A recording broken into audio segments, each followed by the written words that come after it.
Good evening everybody.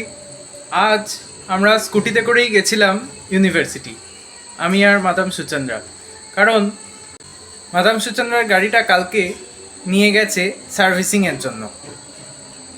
আজ সারাদিনই class এবং কাজ দিয়েই কেটে গেছে, তাই জন্য আর সারাদিন সময় হয়নি আপনাদের সাথে কথা বলার।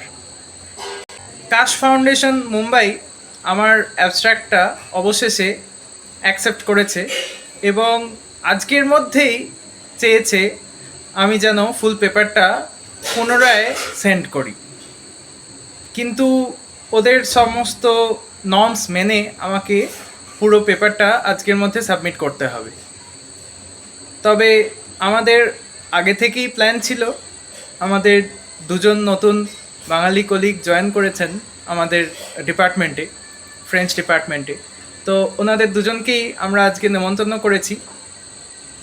তাদের মধ্যে একজনের মা বাবাও নিমন্ত্রিত আজকে আমাদের কাছে। সেই কারণে আমি কিছু ছোটোখাটো জিনিস বাইরে থেকে কিনতে গেছিলাম, সেইগুলো কিনে এখন ফিরলাম, একটু ফ্রেশ হয়ে নিলাম। কিন্তু মাদাম সুচন্দ্রা এখন মেন কোর্স রান্না করবে। আজকে আমরা খাবো চিকেন।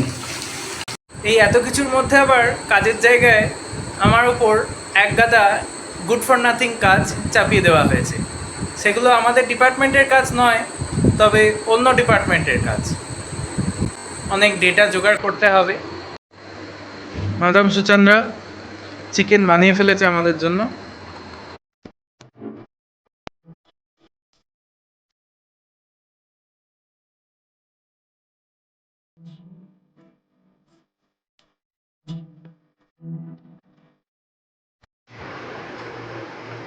আমাদের দুই কলিগ এসেছিলেন আমাদের অ্যাপার্টমেন্টে। আমরা একটা অসাধারণ সন্ধ্যা কাটাই, অনেক গল্প হয় এবং অনেক হাসাহাসি হয়। খুবই খুবই ভালো কাটে আমাদের সন্ধ্যাটা। এবং অনেক রাত্রে আমাদের নেইবার, এখন যিনি আমাদের নতুন কলিগ, তিনি যান। আমরা এমন কিছু বিষয় নেই যা নিয়ে গল্প করিনি আজকে, এবং এমন কিছু বিষয় নেই যা নিয়ে আমরা হাসাহাসি করিনি আজকে। আমরা প্রচুর গল্প করি, একটু ডিনার করি। মাদাম সুচন্দ্রা চিকেন রান্না করেছিল, আর একটু খাবার কিনে আমরা ছোটোখাটো ব্যবস্থা করেছিলাম। এইভাবেই আজকের সন্ধ্যাটা খুব হাসি এবং গল্পের মধ্যে কাটলো। কাশ ফাউন্ডেশন মুম্বাই আমার লেখাটা, অ্যাবস্ট্রাক্টটা ওরা সিলেক্ট করেছে এবং আমি আবার জিজ্ঞেস করি যে আবার কি পাঠাতে হবে আপনাদের বলে দেওয়া নিয়ম অনুযায়ী। ওরা জানায় আমাকে আবার লিখে পাঠাতে হবে, আবার করে ভালো করে অ্যালাইনমেন্ট এবং এমএলএ সাইটেশন এবং লাইন স্পেসিং, ইনডেন্ট ইত্যাদিগুলো ঠিক করে সুন্দর করে টাইপসেট করে আমাকে পাঠাতে হবে। সবই করা হয়ে গেছে।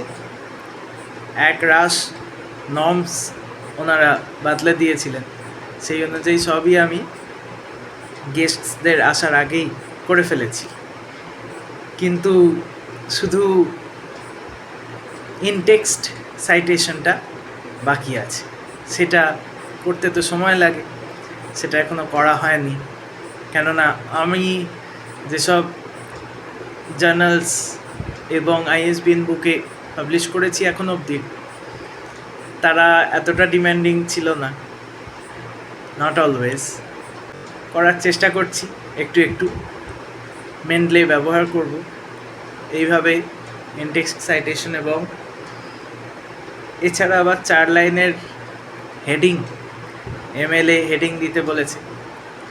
এই সব কিছুই আমাদের না আছে পিএইচডি, না হয়েছে আমাদের কোনোভাবে কোথাও থেকে ট্রেনিং নেওয়া। আমরা গুগলবাসী, আমরা ইউটিউববাসী, তো এইভাবেই আমাদের থেকে শেখা, একটু একটু করে নিজের মতন করে শিখে বিভিন্ন জায়গায় পাবলিশ করেছি। যাই হোক, মাদাম সুচন্দ্রা শুতে চলে গেছে। এখন আমি একা একা বসে বসে এই পেপারের কাজটা শেষ করে শেষবারের মতন কাশ ফাউন্ডেশন মুম্বাইতে পাঠিয়ে দেব। এরপরে বাকি থাকবে অ্যামিটি ইউনিভার্সিটি কলকাতার জন্য যে পেপারটা, ফুল পেপারটা, সেটা পাঠানো বাকি থাকবে। তাহলে আজকে এই পর্যন্তই। ধন্যবাদ।